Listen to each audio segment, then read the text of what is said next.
नमस्कार, जय हिंद प्यारे साथियों। जो भी स्टूडेंट आरआरबी ग्रुप डी 2026 में अपने सिलेक्शन का सपना पूरा करना चाहता है, उन सभी स्टूडेंट्स के लिए मैथ का ये मोस्ट इंपॉर्टेंट सेशन हम लोग लेकर के आ गए हैं।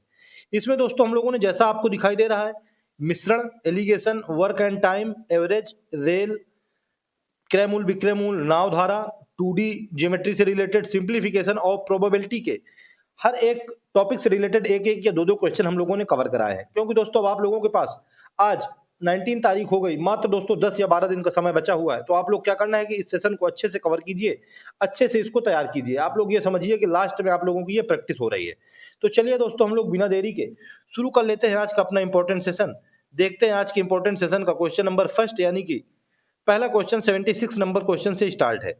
ये क्वेश्चन दोस्तों एलिगेशन से रिलेटेड है। चलिए हम लोग इसको देखते हैं अच्छे से। कह रहा है कि रवि के पास दूध और पानी का मिश्रण 1458 लीटर है।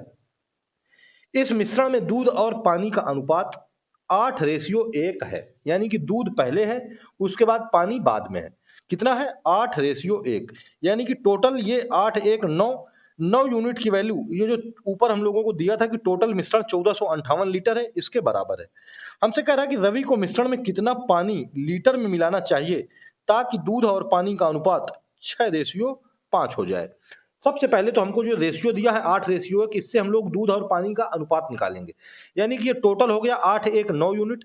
यानी कि ये 1458 लीटर जो दिया हुआ है, ये दिया हुआ है 9 यूनिट की वैल्यू। किसकी वैल्यू? 9 यूनिट की। 1 यूनिट पानी की वैल्यू है। यानी कि हम लोग अगर यहाँ से 1 यूनिट की वैल्यू निकालें तो वो पानी की वैल्यू निकल करके आएगी। हम लोग 1 यूनिट की वैल्यू निकाल रहे हैं तो इसमें डिवाइड कराएंगे तो ये निकल के आएगा 9 × 9 9। यानी कि यहाँ पे बच जाएगा 5। यानी कि 9 छक्का 54, 1 बच जाएगा, 9 दूनी 18। 162 लीटर 162, ये निकल के आ गई पानी, यानी कि 1 की वैल्यू। अब हम लोगों को क्या करना है? 162 1498 में घटा देंगे, 1458 में, तो दोस्तों दूध की वैल्यू निकल के आ जाएगी। 8 में 2 गया 6, 15 में 6 गया 9, 3 में 1 गया 2, और ये 1296 लीटर, ये निकल के आ गया दोस्तों दूध का अनुपात। यानी कि 1458 में से जो 8:1 था, उसमें से दूध यानी कि मिल्क निकल के आ गया 1296 लीटर, और पानी निकल के आ गया 162 लीटर। हमसे कह रहा है कि कितना पानी मिलाया जाए ताकि दूध और पानी का अनुपात 6:5 हो जाए। हम लोगों ने माना कि इसमें हम लोगों ने L लीटर पानी मिला दिया, क्योंकि नीचे पानी था 162 लीटर। अब रेशियो कह रहा है कि 6:5 हो जाए। ये हम लोगों को दोस्तों इतना सॉल्व करना है और यहाँ से L की वैल्यू निकालनी है। हम लोग क्या करेंगे कि पहले 6 से ऊपर इसको काट देते हैं, तो ये आ जाएगा 6 1 जा 6, इधर आ जाएगा 6 2 जा 12, यानी कि फिर एक बच जाएगा 6 1 जा 6, 3 बच जाएगा 6 6 जा 36, यानी कि ये निकल के आएगा 216। अगली लाइन में लिख देते हैं 216 upon 162 plus L is equal to 1/5। ये दोस्तों इतना निकल करके आ रहा है। अब हम लोगों को क्या करना है कि यूनिट डिजिट हम लोग देख लेंगे। इधर मल्टीप्लाई कराएंगे तो 6 5 जा 30, यानी कि 0 आ जाएगा। अब 0 जब इसमें 2 में माइनस होगा, यानी कि 8 यूनिट डिजिट निकल के आ रहा है। एक 8 केवल एक ही ऑप्शन में दोस्तों यूनिट डिजिट दिखाई दे रही है, ऑप्शन नंबर डी में। हम लोगों को अब सॉल्व करने की जरूरत नहीं है, 918 यही हम लोगों को बिल्कुल राइट आंसर निकल करके आ जाएगा। ठीक है, 918 लीटर पानी हम लोग मिलाएंगे तो हम लोगों का रेशियो 6:5 का निकल करके आ जाएगा। ठीक है, हम लोगों को सॉल्व करने की जरूरत नहीं है। हम लोग क्या करेंगे, जब इसका 5 का 6 में मल्टीप्लाई कराएंगे तो 6 में यूनिट डिजिट 0 आएगा। 0 में जब 2 माइनस होगा तो 8 यूनिट डिजिट, यानी कि 918 केवल एक ही ऑप्शन में, ऑप्शन नंबर डी में हम लोगों को बिल्कुल राइट आंसर निकल करके आ गया। ठीक है, मात्र दोस्तों एक लाइन का सवाल था, आप लोगों को समझ में आ गया होगा। हम लोगों को क्या करना था कि यहाँ से दूध और पानी का रेशियो निकाल लेना था। पानी की वैल्यू निकल के आई 1 यूनिट है, यानी कि 162 लीटर, हमने उसको नीचे लिख दिया। दूध यानी कि 1296, 1458 में 162 हटा दिया तो 1296, यानी कि 8 यूनिट की वैल्यू 1296 निकली है। अब हम लोगों को क्या करना था, पूछ रहा था कि मिश्रण में कितना पानी मिलाया जाए, तो हम लोगों ने L लीटर पानी मिलाया, रेशियो 6:5 हो गया, सॉल्व कराया 918 लीटर, ऑप्शन नंबर डी बिल्कुल करेक्ट आंसर हम लोगों ने निकाल दिया। चलिए अब हम लोग नेक्स्ट क्वेश्चन की तरफ चलते हैं। आप लोग मुझको कमेंट करके जरूर बताइए कि आप लोगों को ये क्वेश्चन कैसा लगा, आप लोगों को अच्छे से समझ में आया या क्लियर हुआ कि नहीं। चलिए अब हम लोग नेक्स्ट क्वेश्चन की तरफ चलते हैं। 77 आ गया दोस्तों वर्क एंड टाइम से रिलेटेड। पहला क्वेश्चन एलिगेशन से था, दूसरा वर्क एंड टाइम से। कह रहा है कि बूस्टर पंप का उपयोग टैंक को भरने के साथ साथ खाली करने के लिए भी किया जाता है। भरने के साथ साथ खाली करने में भी। फिर कह रहा है कि टैंक की धारिता 1800 मीटर क्यूब है। धारिता यानी कि वॉल्यूम यानी कि उसका आयतन हमको ये दिया है। अब कह रहा है कि टैंक को खाली करने की क्षमता उसकी भरने की क्षमता से 10 मीटर क्यूब पर मिनट अधिक है। भरने की क्षमता से अगर हम लोग मान लें कि उसकी भरने की क्षमता, ये भरने की क्षमता उसकी कितनी है, भरने की क्षमता है उसकी x मीटर क्यूब पर मिनट, तो ये हो गई उसकी भरने की क्षमता। तो खाली करने की क्षमता कितनी है, वो 10 अधिक है, यानी कि खाली करने की क्षमता हो जाएगी x प्लस 10 मीटर क्यूब पर मिनट। ये हो गई खाली करने की क्षमता। आगे हमसे कह रहा है कि पंप को टैंक खाली करने में जितना समय लेता है उसे भरने में 6 मिनट कम समय लेता है। यानी कि खाली करने में जितना समय लगता है उससे कम समय लगता है भरने में। यानी कि हमसे अगर दोनों को हम माइनस कराएं तो वो 6 मिनट के बराबर होगा। यानी कि वो हमसे कह रहा है कि टोटल 1800 यूनिट, मतलब टोटल 1800 इसका वैल्यूम है। उसने हमसे कहा कि खाली करने में जितना समय लगता है, खाली में समय लगता है x प्लस 10, यानी कि 1800 को x प्लस 10 ये लीजिए खाली करने का समय। कह रहा है कि इसको भरने में जितना समय लगता है, भरने में कितना समय लगेगा, भरने में लगेगा 1800 प्लस भरने की क्षमता है x, इसमें 6 मिनट कम समय लगता है। यानी कि इनका दोनों का अंतर ये 6 मिनट के बराबर हमको दिया है। बस हम लोगों को दोस्तों इसको सॉल्व करना है और अपना आंसर ले लेना है। हम लोग जब इसको सॉल्व कराएंगे तो यहां से 1800 आ जाएगा कॉमन, हमने ऊपर ले लिया 1800 कॉमन, ठीक है। नीचे हम लोगों ने एलसीएम ले लिया x, x प्लस 10, ठीक है। चलिए सॉल्व कराते हैं। तो ये इधर आ जाएगा x प्लस 10, इधर आ जाएगा माइनस का x बराबर ये आ गया 6। अब हम लोगों ने क्या किया, x से x काट दिया, यानी कि यहां पे बच गया 1800 और ये बच गया 1800, क्या इसको भी काट देते हैं तो ये निकल के आ जाएगा 6 तिरका यानी कि 300, यानी कि यहां पे बच गया, थोड़ी ऊपर करते हैं, 3000 मल्टीप्लाई करा देंगे तो ये बच जाएगा 3000 बराबर इधर कितना बचेगा, इधर बचेगा x और x प्लस 10, यानी कि x और x प्लस 10, यानी कि अब हम लोगों को 3000 लेकर के आना है। यानी कि अगर यहाँ पे x की वैल्यू 50 ले लेते हैं तो ये आ जाएगा 50 और 50 प्लस 10 यानी कि 60, यानी कि 56 3000 निकल के आएगा। हमसे कह रहा था कि पंप की भरने की क्षमता, हम लोगों ने माना था कि पंप की भरने की क्षमता है x मीटर क्यूब, हम लोगों ने ऊपर ही मान लिया था, यानी कि x की वैल्यू 50। कौन सा ऑप्शन है, ऑप्शन नंबर बी बिल्कुल राइट आंसर हो जाएगा, ठीक है। पंप भरने की क्षमता 50 मीटर क्यूब पर मिनट निकल करके आएगी। क्वेश्चन में उसने हमसे कहा था कि जितना उसको खाली करने में समय मतलब भरने में समय लगता है उसका 10 मीटर क्यूब पर मिनट उसको अधिक लगता है खाली करने में। हमने माना भरने में x, खाली में हो गया x प्लस 10, फिर उसके बाद दोनों का अंतर दिया हुआ था, हम लोगों ने अंतर कर दिया और यहां से 50 मीटर क्यूब पर मिनट ये भरने की क्षमता निकाल ली। आंसर बी नंबर ऑप्शन बिल्कुल राइट हो गया। चलिए हम लोग नेक्स्ट क्वेश्चन की तरफ चलते हैं, क्वेश्चन नंबर 78 की तरफ, यानी कि थर्ड नंबर आज का क्वेश्चन।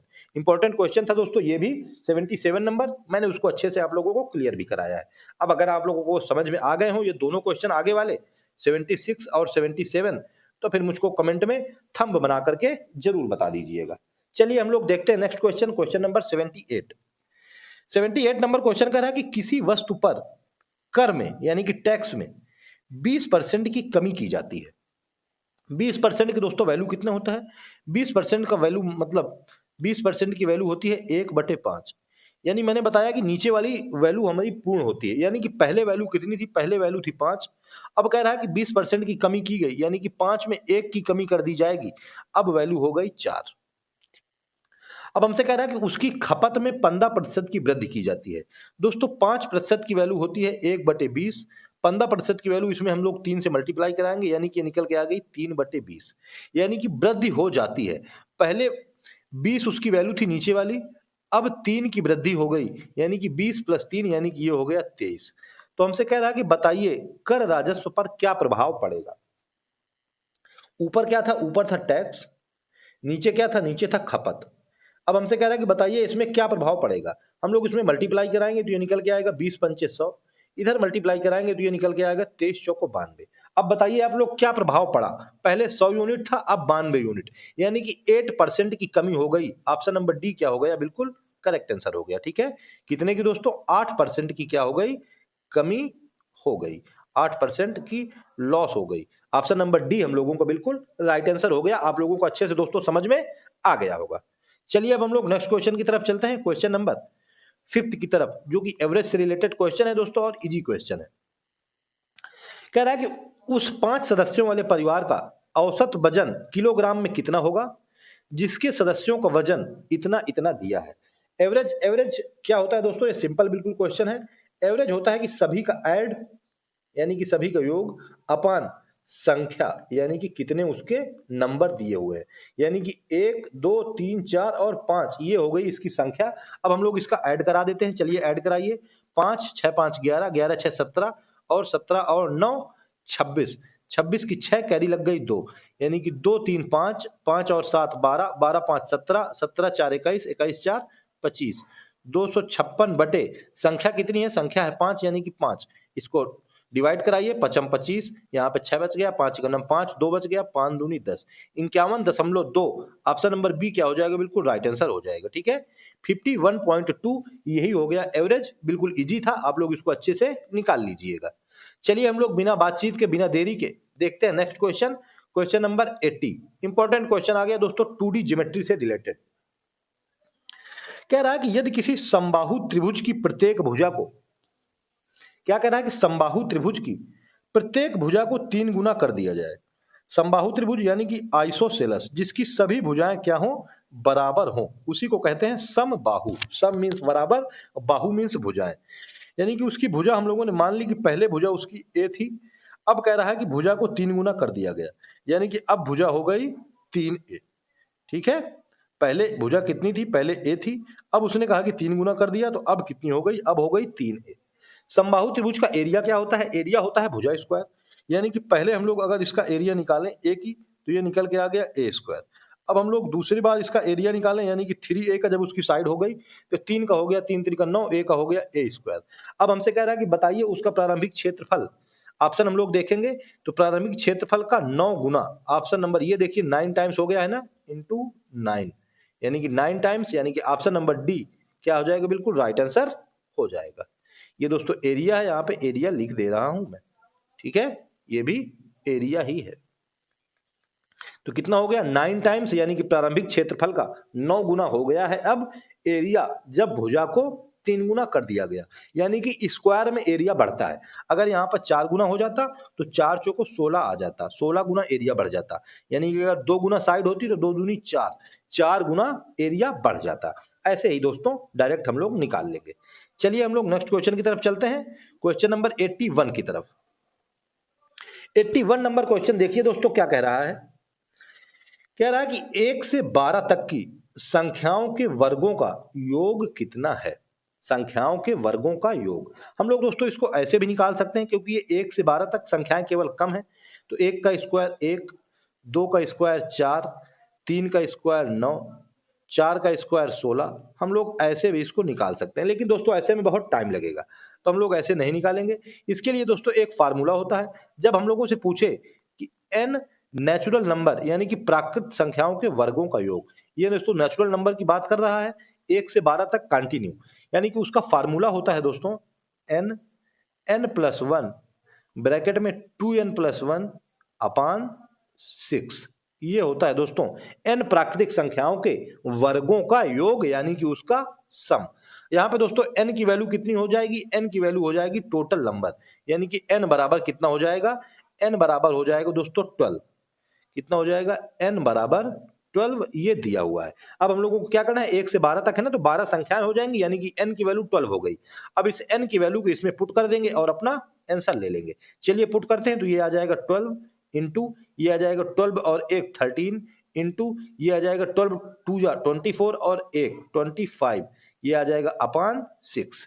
अब हम लोग क्या करेंगे, इसको काट देंगे, 6 2 जा 12, अब यूनिट डिजिट देख लेंगे, 2 3 जा 6 और 6 5 जा 30, यानी कि 2 ऑप्शन तो एलिमिनेट हो गए, लेकिन 2 ऑप्शन में यूनिट डिजिट 0 है। तो चलिए मल्टीप्लाई करा दीजिए, 13 दूनी 26, यानी कि यहाँ निकल के आ गया 26 इंटू 25। अब हम लोग इसका मल्टीप्लाई कराएंगे तो 25 छक्का 150, कैरी लग जाएगा 15, 25 दूनी 50 और 15 65, यानी कि 650। ऑप्शन नंबर सी क्या हो जाएगा, बिल्कुल राइट आंसर हो जाएगा। ठीक है, 1 से 12 तक की संख्याओं के वर्गों का योग 650 निकल करके आएगा। फार्मूला क्या होता है, n n+1 2n+1 अपान 6, ये होता है n संख्याओं के एन नेचुरल नंबर्स के वर्गों का योग यानी कि उनके स्क्वायर का योग। ठीक है, आप लोग इसको अच्छे से कवर करिए। चलिए हम लोग नेक्स्ट क्वेश्चन की तरफ चलते हैं। क्वेश्चन नंबर दोस्तों हम लोग देखते हैं 82 नंबर क्वेश्चन कह रहा है कि रेलगाड़ी में यात्रा कर रहा एक व्यक्ति ध्यान देता है कि वह 1 मिनट में 21 टेलीफोन खंभों की गिनती कर सकता है। कितने? 21 यानी कि 21, यानी कि 1 2 3 4 5 6 7 8 9 10 11 12 13 14 15 16 17 18 19 20 21, ये लीजिए 21 खंभों की उसने गिनती की। कह रहा है कि यदि खंभे एक दूसरे से 50 मीटर की दूरी पर है, यानी कि ये जो इनके बीच की डिस्टेंस है ये कितनी है? ये 50 मीटर की है। तो हमसे कह रहा है कि बताइए रेलगाड़ी की चाल ज्ञात कीजिए। चाल बराबर दोस्तों क्या होता है? चाल बराबर होता है दूरी बटे समय। चाल बराबर क्या होता है? स्पीड बराबर होता है डिस्टेंस अपॉन टाइम। दूरी कितनी हो जाएगी? दूरी दोस्तों हर एक खंभे के बीच की दूरी कितनी है? 50 मीटर, यानी कि 1 2 3 4 5 6 7 8 9 10 11 12 13 14 15 16 17 18 19 और 20, यानी कि 20 मल्टीप्लाई 50, 20 मल्टीप्लाई 50 ये निकल के आ गया मीटर में दूरी अपान समय। समय दिया हुआ था 1 मिनट, यानी कि ये जो मीटर में दिया हुआ है तो हम लोगों को क्या करना है? इसको मिनट को सेकंड में चेंज करेंगे तो ये निकल के आ जाएगा 60 सेकंड। ये तो निकल के आ गया मीटर पर सेकंड में, लेकिन हमारे आंसर दोस्तों हमसे सब दिया हुआ है किलोमीटर पर घंटा में। मीटर पर सेकंड को किलोमीटर पर घंटा में चेंज करने के लिए 18/5 का मल्टीप्लाई कर दिया जाता है। तो हम लोग 18/5 का मल्टीप्लाई करा देंगे तो ये आ जाएगा 5 से 10 चला जाएगा, 5 दहम 50, ये 1 जीरो से 1 जीरो चला जाएगा, ये आ जाएगा 6 तिरका 18, यानी कि यहाँ निकल के आ जाएगा 20 तिरका 60, 60 kilometre per hour. Option number A हम लोगों को क्या हो जाएगा? बिल्कुल राइट आंसर हो जाएगा। ठीक है, 60 किलोमीटर पर आवर, ए नंबर ऑप्शन, जो कि रेलगाड़ी की चाल निकल करके आ जाएगी। मैंने इसी वजह से दोस्तों ये 21 टेलीफोन खंभे बना दी थी, क्योंकि उनके बीच की दूरी जो हो जाएगी वो केवल 20 बार ही मल्टीप्लाई होगी।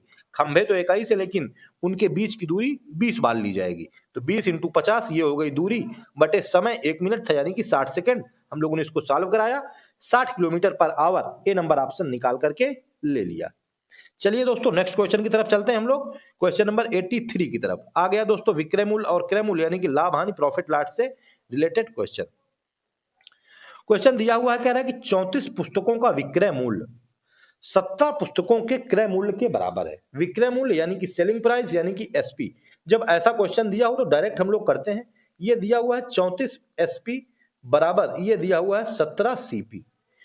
34 पुस्तकों का विक्रय मूल्य यानी कि 34 का एसपी यानी कि विक्रय मूल्य, 17 के क्रय मूल्य यानी कि सीपी के बराबर है। हम लोग क्या करेंगे? यहां से एसपी और सीपी का रेशियो निकालेंगे, यानी कि ये आ जाएगा 17 का नाम 17, ये आ जाएगा 17 दूनी 34, यानी कि एसपी अपान सीपी, इसका रेशियो निकल के आएगा। सीपी को उधर लेके आए, 2 को उधर लेके जाएंगे, ये आ जाएगा 1/2।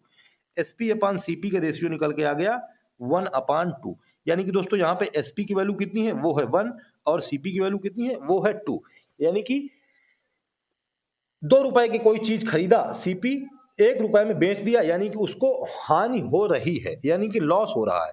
तो लॉस बराबर होता क्या है? लॉस बराबर होता है सीपी माइनस एसपी 1/2 गुणे 100, यानी कि 50% की हानि हो रही है। ऑप्शन नंबर कौन सा हो जाएगा? बी नंबर हम लोगों को बिल्कुल राइट आंसर हो जाएगा। ठीक है, बी नंबर ऑप्शन, 50% की हानि दोस्तों यहीं से हम लोग निकाल सकते थे। हम लोगों को ये लॉस परसेंटेज निकालने की जरूरत नहीं थी, क्योंकि सीपी की वैल्यू ज्यादा थी, 2 रुपए में खरीदी, 1 रुपए में बेची, यानी कि 50% की हानि हो गई। बी नंबर बिल्कुल करेक्ट हो गया। चलिए हम लोग नेक्स्ट क्वेश्चन की तरफ चलते हैं। क्वेश्चन नंबर 84, जो कि दोस्तों इंपॉर्टेंट क्वेश्चन है आज का, बहुत ही ज्यादा इंपॉर्टेंट है, क्योंकि नाव धारा से रिलेटेड क्वेश्चन आया है। क्वेश्चन कह रहा है कि स्थिर जल में 3 किलोमीटर पर आवर की चाल से नाव चलाने वाले नाविक को धारा के प्रतिकूल 50 किलोमीटर जाने में तथा धारा के अनुकूल 50 किलोमीटर जाने में तुलना में दोगुना समय लगता है। यानी कि दोस्तों हम लोगों को दूरी जो दे दी, वो दूरी क्या दे दी? दूरी दे दी हम लोगों को सेम। जब दोस्तों सेम दूरी दे देता है, तब क्या होता है कि जो टाइम का रेशियो होता है उसी का जस्ट उल्टा होता है दोस्तों चाल का रेशियो।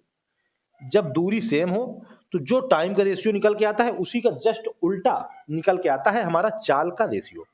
हमसे उसने कहा कि स्थिर जल में 3 किलोमीटर पर घंटा की चाल से नाव चलाने, यानी कि नाव की स्पीड यानी कि यू हम लोग इसको मान लें, तो यू हमको दे दी 3 किलोमीटर पर आवर। अब हम लोगों से कहा है उसने कि नाविक को धारा के प्रतिकूल यानी कि धारा के उल्टा 50 किलोमीटर जाने में धारा के अनुकूल 50 किलोमीटर जाने की तुलना में दुगुना समय लगता है। यहाँ से हम लोग अब रेशियो निकालेंगे समय और चाल का, क्योंकि दूरी हमको बराबर दे दी। यानी कि यहाँ से हम लोग लिखें, अगर एक तरफ लिख लें अनुकूल और एक तरफ लिख लें प्रतिकूल, यानी कि अनुकूल मतलब धारा की दिशा में उसको समय लगता है, हमने मान लिया कि टी समय लगता है। हमसे कह रहा था कि प्रतिकूल जाने में दोगुना समय लगता है, यानी कि 2t समय लग जाता है प्रतिकूल जाने में। ये तो दोस्तों समय का रेशियो हो गया। दूरी है सेम, जब समय का रेशियो दे दिया तो हम लोग यहाँ से चाल का रेशियो निकालेंगे यानी कि स्पीड का, तो वो इसका उल्टा निकल के आ जाएगा। यानी कि इधर 2t आ जाएगा और इधर t आ जाएगा। यानी कि अनुकूल चाल 2t। अनुकूल चाल दोस्तों वैसे होती क्या है? अनुकूल चाल होती है दोस्तों नाव की चाल और धारा की चाल। हम लोगों को नाव की चाल तो u है और धारा की चाल हम लोगों ने मान ली कि v है। यानी कि हम लोगों को दे दिया u प्लस v बराबर अनुकूल, यानी कि ये दे दी 2t। इसी प्रकार दोस्तों प्रतिकूल, प्रतिकूल होती है नाव की चाल माइनस धारा की चाल, यानी कि u माइनस v बराबर ये दे दी t। ये हम लोगों को दोस्तों क्वेश्चन में गिवन है, मतलब हम लोगों ने अभी निकाल लिया है कि चाल 2t है अनुकूल और प्रतिकूल है t, तो हम लोगों ने इसको इसी तरह सिंपल फॉर्म में लिख दिया। अब हम लोग क्या करेंगे, इसको दोनों इक्वेशन को सॉल्व कराएंगे, तो ये v से v चला जाएगा, यानी कि यहाँ निकल के आएगा 2u बराबर ये निकल के आएगा 3t। 2u बराबर 3t। यहां से हम लोग t की वैल्यू निकालेंगे, तो t की वैल्यू निकल के आएगी t बराबर 2 इंटू u की वैल्यू 3 दी हुई है अपान 3, तो ये 3 आ जाएगा, ये 3 से 3 चला जाएगा, यानी कि t की वैल्यू निकल के आएगी 2 किलोमीटर पर आवर। हम लोगों से पूछ रहा था कि बताइए अनुकूल क्या चाल होगी। अनुकूल चाल है दोस्तों 2t, यानी कि t की वैल्यू हम लोगों ने 2 निकाल ली, अनुकूल है 2t, यानी कि 2 इंटू 2 यानी कि 4 kilometre per hour. Option number C क्या हो जाएगा, बिल्कुल राइट आंसर हो जाएगा। ठीक है, अनुकूल चाल कितनी निकल के आएगी, अनुकूल चाल 2 इंटू 2 यानी कि 4 kilometre per hour. Option number C हम लोगों की करेक्ट आंसर निकल के आएगी। आप लोगों को दोस्तों ये समझ में आ गया होगा, मैंने बहुत ही अच्छे तरीके से इसको क्लियर कराया है। अगर आप लोगों को ये समझ में ना आया हो तो थोड़ा सा बैक कर लीजिएगा और इसको अच्छे से देख लीजिएगा। चलिए हम लोग अब नेक्स्ट क्वेश्चन की तरफ चलते हैं। क्वेश्चन नंबर 85, सिंप्लीफिकेशन से दोस्तों रिलेटेड क्वेश्चन आ गया। दिया हुआ है 285 माइनस 6 प्लस ऐसा ऐसा प्लस 83, यानी कि सबसे पहले ये बॉड मास से रिलेटेड क्वेश्चन है, BODMAS। सबसे पहले B यानी कि ब्रैकेट, उसके बाद O यानी कि ऑफ, फिर D यानी कि डिवीजन, M यानी कि मल्टीप्लिकेशन, A यानी कि एडिशन और S यानी कि सब्ट्रैक्शन यानी कि माइनस। तो सबसे पहले हम लोग ब्रैकेट को सॉल्व कराएंगे, तो ये 23 और 19 यानी कि यहाँ लिख देंगे 285 माइनस 6 इंटू, इसको ऐड कराएंगे 23 10 33 और 9 42 प्लस का 83, यानी कि अब इसको दोनों को मल्टीप्लाई करा दिया जाएगा, दिया जाएगा 285 माइनस इसका मल्टीप्लाई कराइए 6 दूनी 12 6 चौको 24 1 25 प्लस का 83, यानी कि 285 और 83 को ऐड कराइए और उसमें 252 को माइनस करा दीजिए। चलिए हम लोग 285 में 252 माइनस करा देते हैं, 5 में 2 चला जाएगा 3, 8 में 5 चला जाएगा 3 प्लस का 83, यानी कि 3 3 6 8 3 11। ऑप्शन नंबर बी हम लोगों को बिल्कुल राइट आंसर हो जाएगा। ठीक है, यूनिट डिजिट 6 आ रहा है, केवल एक ही ऑप्शन में नहीं, दो ऑप्शन है, हम लोग ऐड करा देंगे 3 3 6 8 3 11 116। ऑप्शन नंबर बी यही हमारा सरलीकृत मान हो जाएगा, यानी यही सिंप्लीफिकेशन सॉल्व करेंगे तो आंसर ऑप्शन बी निकल करके आ जाएगा। चलिए हम लोग नेक्स्ट क्वेश्चन देखते हैं, इसमें कुछ बताने की जरूरत नहीं है। क्वेश्चन नंबर 86 इंपॉर्टेंट है दोस्तों, वर्क एंड टाइम से रिलेटेड क्वेश्चन आया है।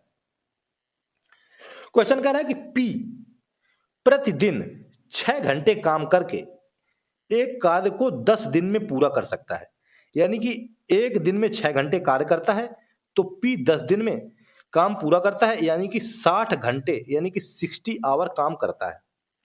इसी प्रकार हमको दिया है कि क्यू प्रतिदिन 10 घंटे कार्य करता है और उसी कार्य को 9 दिन में पूरा कर सकता है। यानी कि क्यू एक दिन में 10 घंटे कार्य करता है, 9 दिन कार्य करेगा, यानी कि 90 घंटे कार्य उसने किए। अब हमसे कह रहा है कि पी और क्यू दोनों साथ मिलकर प्रतिदिन 6 घंटे कार्य करते हैं। सबसे पहले हम लोग क्या करेंगे, अब पी और क्यू की एक साथ में इफिशियंसी यानी कि कार्य क्षमता निकालेंगे। यहां पे हमको दिया था पी 60 घंटे काम करता है, उसके बाद दिया था क्यू ये 90 घंटे काम करता है। हम लोग क्या करेंगे, दोनों का एलसीएम निकालेंगे और टोटल वर्क निकालेंगे। तो 90 और 60 इसका एलसीएम अगर निकालें तो ये निकल के कितना आ जाएगा, 90 और 60 का एलसीएम निकल के आ जाएगा 180। ये निकल के आ गया 180 यूनिट, यानी कि ये टोटल वर्क निकल करके आ गया। अब हम लोग यहाँ से इफिशियंसी निकालें तो ये 6 का 18, यानी कि 3 यूनिट वैल्यू निकल के आई पी की।